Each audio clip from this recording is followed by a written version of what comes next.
Hello folks, it's me again.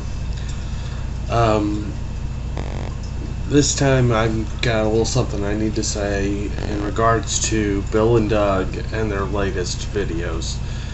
Especially one recently where they gave TNA an ultimatum.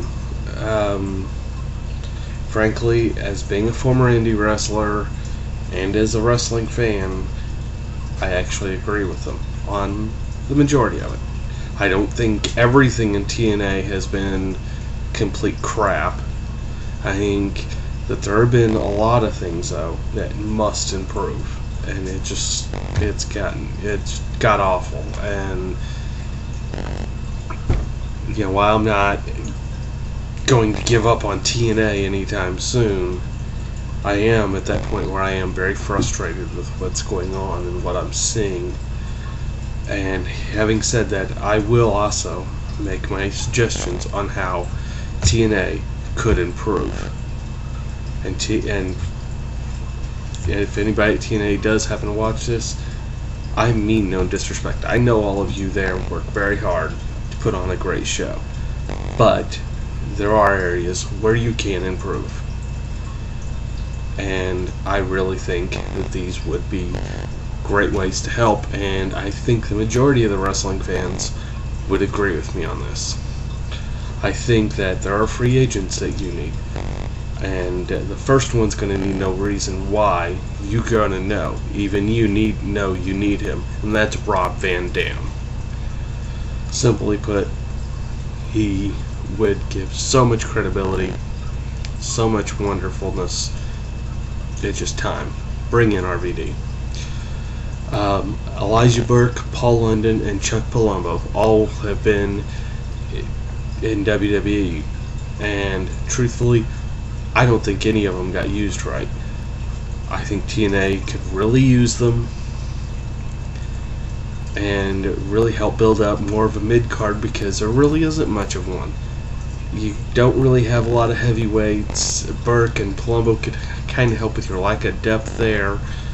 And London, of course, could help reignite the X division, especially since you decided that Petey Williams wasn't worth keeping around, which I believe TNA, you've dropped the ball on, because the WWE will snag him up if he does not go back to ROH.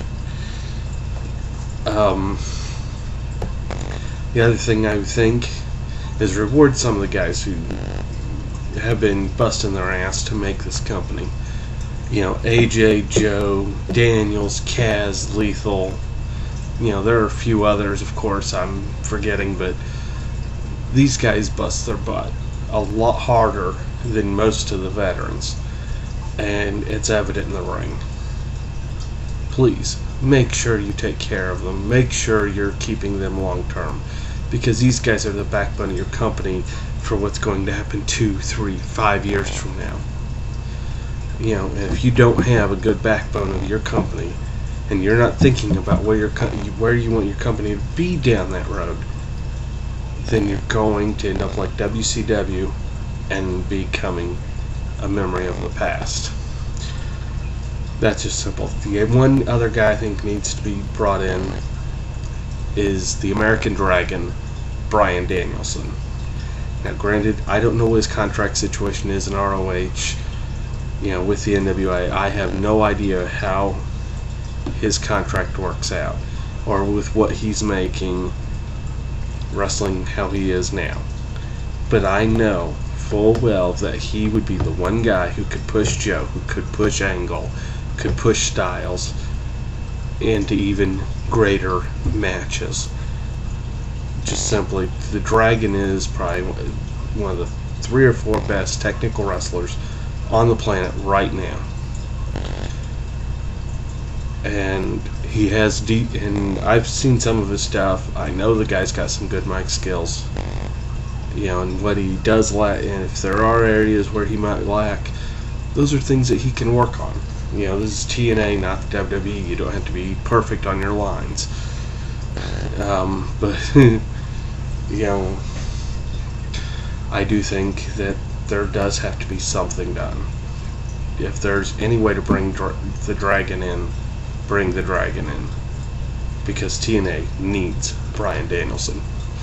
The other thing I think is we need new bookers. I'm sorry, but I agree with the fans. Vince Russo should be fired, and anybody else who's booking right now should be fired, because they aren't doing it. You want to get to where you're recognized as being the best, then you have to hire the best. And ROH recently dropped the ball when they fired Gabe Sapolsky. And I say that him, as well as Paul Heyman, should be brought in. Period. Doesn't matter what it costs. Bring those two in. Let them book your shows. Jeff, Dixie, I know you guys work hard. And you guys would still have the oversight, in that Vince McMahon kind of way, but let them do their job. You know what they did with ECW. They have a lot of passion. What Gabe's done with ROH, and ROH made a huge mistake in letting him go. But truthfully, this would improve your product so much to bring in Heyman and Sapolsky easily. Bring them in. Bring them in. Bring them in. The other thing is there's some guys who need to go. And I don't think they necessarily have to be fired from the company, but they definitely need to stop wrestling. And mostly because I worry about their health when they're in the ring. They've gotten to that point where they're so broke down and they're having so much trouble staying healthy. I'm worried about them. And that is Kevin Nash and Scott Steiner. Especially those two. And a lot of people would ask me, well, what about Brother Ray, Bubba Ray Dudley? I think he's at that point where probably by the end of the year he'll retire on his own. So, I'm not worried too much about him. Let him go out his way with some class, with some dignity. But with those two, with Steiner and with Nash should be your guys' color commentator. He is still very funny and very good behind a mic. He does not have what it takes physically to stay healthy and wrestle. And it just makes no sense. He should be, he would make a great compliment as a heel commentator, kind of in a Jesse Ventura type of way, especially when you have Mike Tenay. And Nash is very knowledgeable about the business, so it makes a lot of sense. And truthfully, with Steiner, I think why not have him train the young wrestlers? You can have him out there trying to train the young guys, taking a look at guys from the independent circuit you want to give tryouts to, and you can have him helping out in that way. With Steiner's knowledge in the business, he can tell what are some of the good potential young guys coming up. Who's really dedicated to becoming a great wrestler. And he can help you in that aspect, but I just think that physically he's at that point where it's time to hang it up. Very, very soon. As in, by Slammiversary or by Bound for Glory, let him retire out. Please have him go in a retirement match. You can give him the Ric Flair send-off, whatever. But once we get this main event Mafia thing kind of wrapped up a little, and they implode, and we know that eventually happens because all groups have that happen, let those guys retire out. And the one last thing, fire Don West. I mean, completely fire Don West. He drags Tenay down, makes the show feel moronic, and I feel like I'm watching Shop at Home. The network he used to work for. I don't want to be talked to about wrestling by a knife salesman who doesn't understand wrestling holds, who doesn't understand anything about the business other than what he's learned on the job in TNA over the last 6 years.